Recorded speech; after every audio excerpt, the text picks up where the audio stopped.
Hi, it's Dr. Laura Jagged again, and I have a question for you. Do you ever wonder how adults learn all the things they know?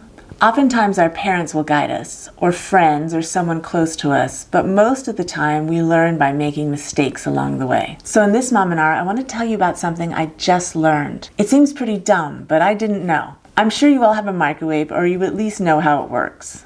And perhaps you've noticed that the plate inside rotates while the food is heating up. Not too long ago, I noticed that my food would have cold spots and sometimes it would pop while it was heating up. Then I realized that the turntable inside was not rotating. Ugh, is it broken? Do I need to fix it? Should I just buy a new one? These are the questions that went through my head.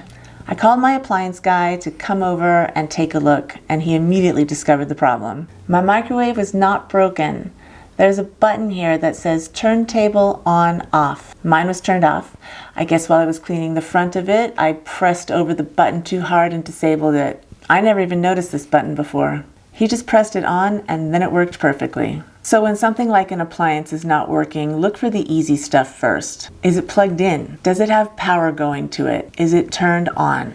I wanted to give you this Mominar to show you that no matter how old you are or how long you've been doing something, there's always something new you're going to learn. And there's no need to feel dumb about it because now you know. I still feel dumb about that. Maybe this helped you. Share the lights, spread the word, tell your friends. Oh, and hit that subscribe button right there. I'll see you in the next Mominar.